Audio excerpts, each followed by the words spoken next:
वो एक छोटा सा गांव था और उस गांव में रतन सिंह नाम का एक अमीर आदमी रहा करता था। वो उस गांव का मुखिया था। उसे बहुत घमंड था कि उसके पास बहुत पैसा है। वो कभी किसी की परवाह नहीं करता था। एक दिन एक संत जो भूखे थे उसके घर आए और उससे कहा, वत्स, मैं बहुत दूर से आ रहा हूँ। मुझे बहुत भूख लग रही है। क्या तुम मुझे खाने के लिए कुछ दे सकते हो? ये सुनकर रतन सिंह ने भौएं चढ़ा ली। कड़ी मेहनत करके खुद पैसा कमा कर खा सकते हो ना। इस तरह भेष बदल कर भीख मांगने में शर्म नहीं आती? वत्स, मैं ये भेष धारण कर किसी को धोखा नहीं दे रहा हूँ। मैं संत हूँ जिसने भगवान की तपस्या करके जादुई शक्तियाँ प्राप्त की हैं।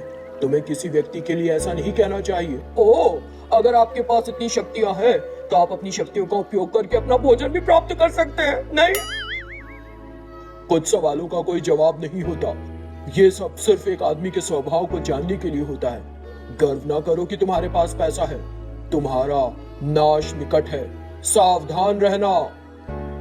इतना कहकर वो वहां से चले गए। तब रतन सिंह ने सोचा, मैंने अपने जीवन में ऐसे ढोंगियों को खूब देख रखा है। इसके इस तरह करने से क्या होगा?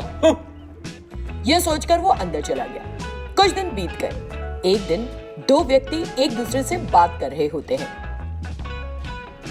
कल हमारे मुखिया साहब का जन्मदिन है। वो हमेशा की तरह प्रतियोगिता रखेंगे।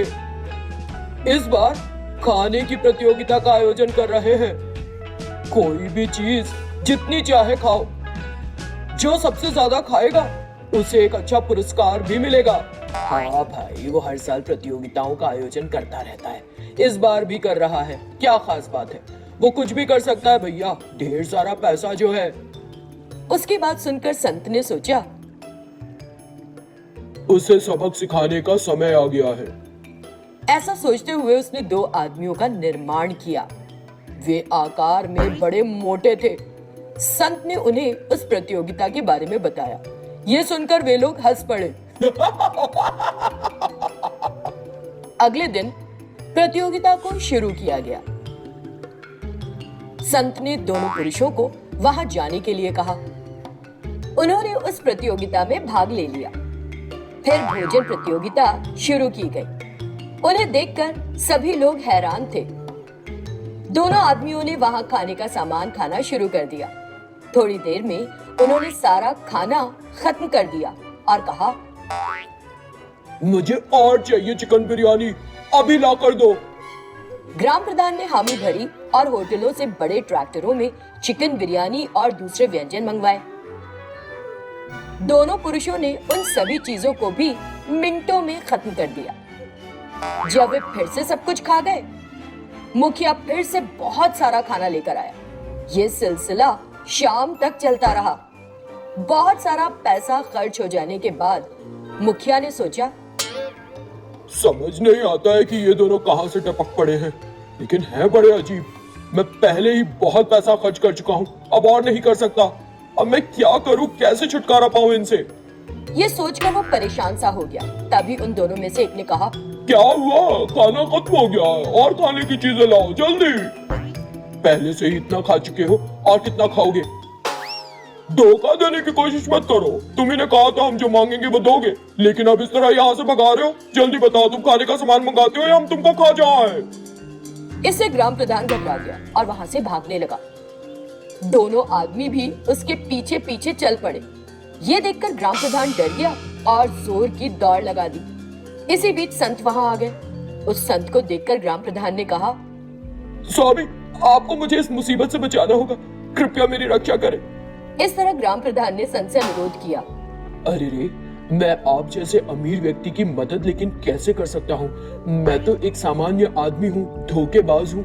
मेरे पास कोई शक्तियाँ नहीं है। अब मैं कुछ नहीं कर सकता। संत, कृपया ऐसी बात मत करिए। मैंने गलती की है, मैं इसे स्वीकार करता हूँ। मैंने वैसा व्यवहार किया क्योंकि मुझे घमंड था कि मेरे पास पैसा है, लेकिन मैं सारा पैसा लुटा चुका हूँ। इन्हें खिला खिला के कम से कम मेरी जान बचा लीजिए। संत को दया आई और उन दोनों लोगों को वहां से गायब कर दिया, जिसे देखकर ग्राम प्रधान ने चैन की सांस लेते हुए कहा, संत, मुझे अपनी गलती का एहसास हो गया है।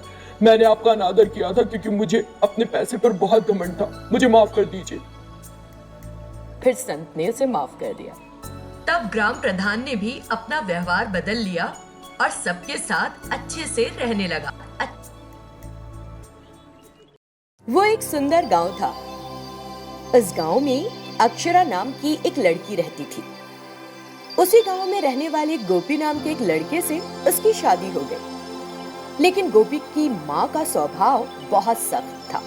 वो हमेशा अक्षरा को डांटती रहती। एक दिन जब अक्षरा घर के काम करने में लगी थी, उसकी सास वहाँ आई और कहा, ए अक्षरा, अब तक क्या कर रही थी?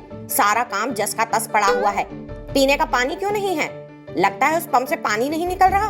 तुम गांव के आखिर में बने कुएं से पानी भर कर ले आओ। ओ सासू माँ, क्या मुझे इतनी दूर से पानी भर कर लाना होगा? मैं इतनी दूर जाकर अकेले इतना वजन उठाकर नहीं ला सकूंगी।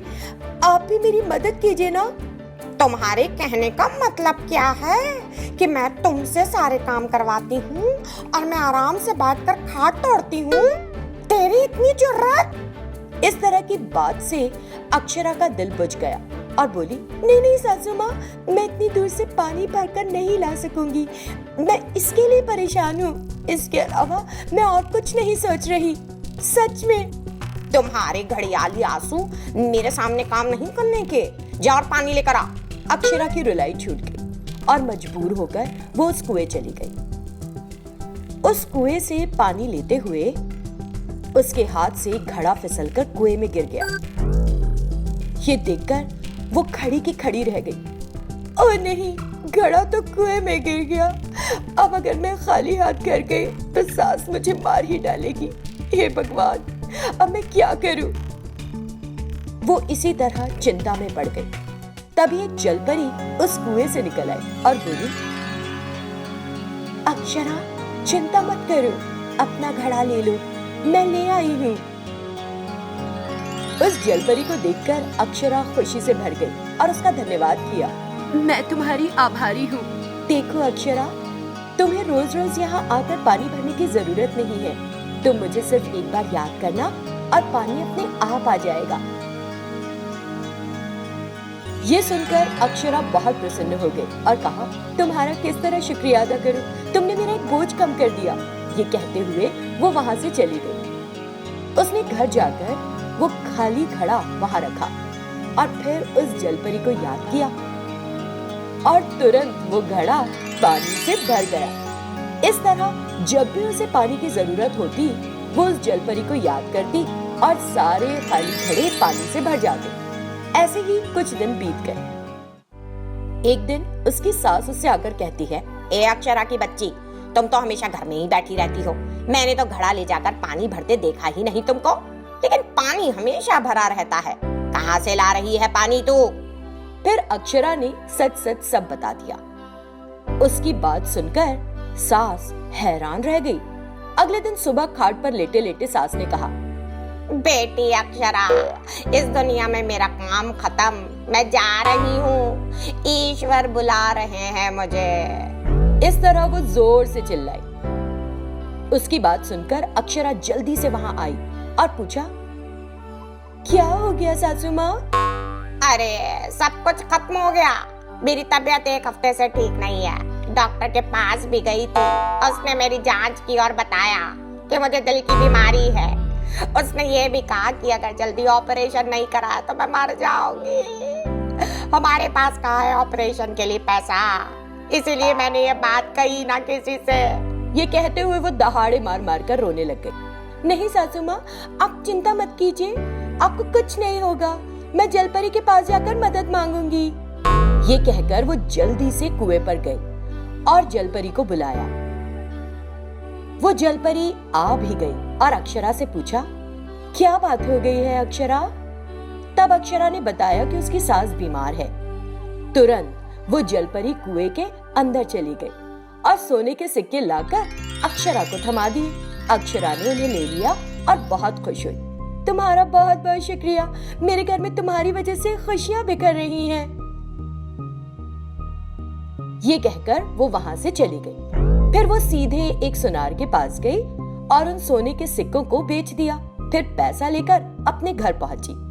अक्षरा ने सारी बात अपनी सास को बताई, जिसे सुनने के बाद उसकी सास को बड़ा अच्छा लगा। अगले दिन सुबह ही सुबह उसकी सास उस कुएं पर गई और उस जलपरी को पुकारने लगी। लेकिन जब वो जलपरी काफी समय तक बाहर निकली ही नहीं, तो सास ने सोचा, लगता है कि ये सो रही है अभी तक। ये कुआं बहुत गहरा तो लग नहीं रहा। ये सोचते हुए उसने उसमें छलांग लगा दी। अंदर उसे एक भूतनी दिखाई दी। उस भूतनी को देखकर उसके रोंगटे खड़े हो गए और बाहर आने लगी। मुझे बचा, मुझे बचा। तब वो जलपरी वहां प्रकट हुई और कहा, ए लालची औरत, तुम अपनी बहू की इतने दिन से देखभाल करने की बजाय उसे यातना दे रही हो और ऊपर से पैसों के लिए बीमार होने का नाटक भी किया। मुझे सब बात पता है। मुझे ये भी पता है कि तुम यहाँ और पैसों के लालच में आओगी, इसीलिए मैंने वो सोने के सिक्के अक्षरा को दिए थे। अब मैं तुम्हें पाठ पढ़ाती हूँ। नहीं नहीं, मुझे कुछ मत करना। मैं अपनी बहू पर फिर कभी नहीं चिल्लाऊंगी, कभी नहीं। मुझे मत मारो। तुम चाहो तो मैं वो सोने के सिक्के वापस कर दूंगी तुमको। मुझे कुछ नहीं चाहिए, लेकिन अब से तुम्हें अपनी बहू से प्यार से रहना होगा। अगर तुम उस पर चिल्लाने की कोशिश करोगी तो गूंगी हो जाओगी। खबरदार, फिर बिना आवाज के बाकी की जिंदगी गुजारना। इससे सास बहुत डर गई और हाँ हाँ करके वहां से जल्दी से भाग गई। घर आकर उसने अक्षरा से सारी बात बताकर उससे माफी मांगी। उस दिन के बाद से उसकी सास की उससे गलत तरीके से बात करने की हिम्मत नहीं हुई है।